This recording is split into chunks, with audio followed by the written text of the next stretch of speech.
जाने भारत के उस माफिया डॉन की क्राइम कुंडली जिस पर पाक लगा रहा हाफिज सईद के घर धमाका करने का आरोप। नमस्कार दोस्तों, मेरा नाम है राजप्रीत कौर और आप देख रहे हैं ट्रिगर न्यूज। इल्जाम है कि पिछले साल 23 जून को बबलू श्रीवास्तव ने लाहौर में आतंकी संगठन लश्कर-ए-तायबा के प्रमुख हाफिज सईद के घर के बाहर विस्फोट कराया था। ये धमाका हाफिज सईद को टारगेट बनाकर किया गया था। इस ब्लास्ट में 3 लोगों की मौत हो गई थी, जबकि 24 लोग घायल हुए थे। पाकिस्तान की सरकार ने भारत की जेल में बंद माफिया डॉन बबलू श्रीवास्तव पर लाहौर में धमाका कराने का आरोप लगाया है। इल्जाम है कि पिछले साल 23 जून को बबलू श्रीवास्तव ने लाहौर में आतंकी संगठन लश्कर-ए-तायबा के प्रमुख हाफिज सईद के घर के बाहर विस्फोट कराया था। ये धमाका हाफिज सईद को टारगेट बनाकर किया गया था, जिसमें 3 लोगों की मौत हो गई थी और 24 लोग घायल हुए थे। पड़ोसी मुल्क के इस संगीन इल्जाम के बाद एक बार फिर से माफिया बबलू श्रीवास्तव का नाम चर्चाओं में आ गया है। आखिर कौन है बबलू श्रीवास्तव? वो जेल में बंद क्यों है? आइए जानते हैं बबलू की पूरी कुंडली। माफिया डॉन बबलू श्रीवास्तव का असली नाम ओम प्रकाश श्रीवास्तव है। वे मूल रूप से उत्तर प्रदेश के गाजीपुर जिले का रहने वाला है। उसका घर आम घाट कॉलोनी में था। उसके पिता विश्वनाथ प्रताप श्रीवास्तव GTI में प्रिंसिपल थे। बबलू के बड़े भाई विकास श्रीवास्तव आर्मी में कर्नल थे, लेकिन बबलू अंडरवर्ल्ड में किडनैपिंग किंग के नाम से कुख्यात हो गया था, जो कॉलेज से निकलकर जुर्म की दुनिया में बाहुबली बनकर छा गया। बबलू श्रीवास्तव इस समय उत्तर प्रदेश की बरेली जेल में बंद है।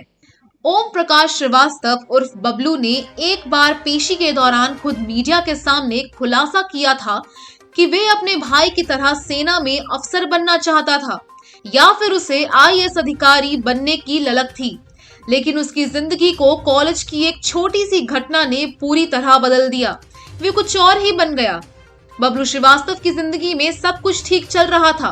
वे लखनऊ विश्वविद्यालय में लॉ का छात्र था। 1982 में वहां छात्र संघ चुनाव हो रहे थे। बबलू का साथी नीरज जैन चुनाव में महामंत्री पद का उम्मीदवार था। प्रचार जोरों पर था। छात्र नेता एक दूसरे को हराने के लिए किसी भी हद तक जाने को तैयार थे। इसी दौरान 2 छात्र गुटों में चुनावी झगड़ा हुआ, जिसमें किसी ने एक छात्र को चाकू मार दिया। घायल छात्र का संबंध लखनऊ के माफिया अरुण शंकर शुक्ला उर्फ अन्ना के साथ था। इस मामले में अन्ना ने बबलू श्रीवास्तव को आरोपी बनाकर जेल भिजवा दिया। ये बबलू के खिलाफ पहला मुकदमा था। यहीं से उसके मन में नफरत की आग जलने लगी थी। बबलू श्रीवास्तव कुछ दिन बाद जमानत पर छूटकर बाहर आ गया, लेकिन अन्ना का गिरोह उस पर नजर लगाए बैठा था। पुलिस ने कुछ दिन बाद फिर से उसे अन्ना के कहने पर स्कूटर चोरी के झूठे आरोप में जेल भेज दिया।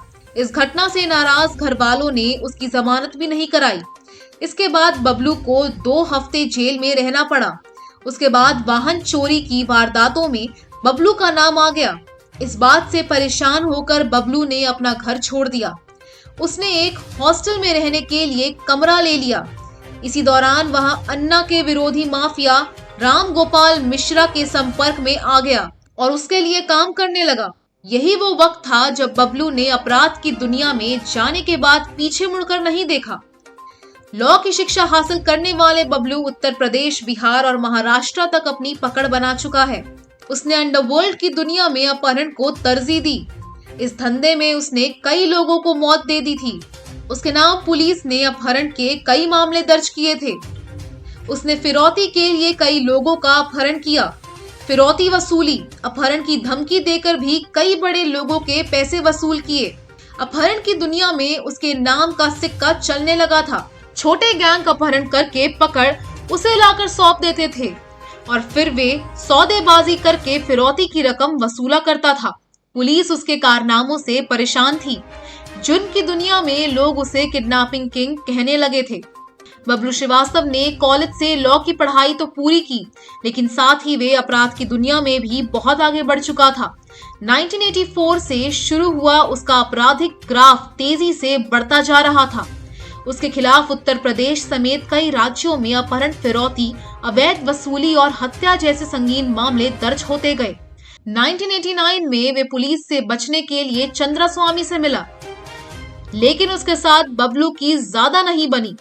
बबलू वहां से नेपाल चला गया और कुछ साल वहां रहने के बाद 1992 में दुबई जा पहुंचा, जहां नेपाल के माफिया डॉन और राजनेता मिर्जा दिलशाद बेग ने उसकी मुलाकात अंडरवर्ल्ड डॉन दाऊद इब्राहिम से करवाई।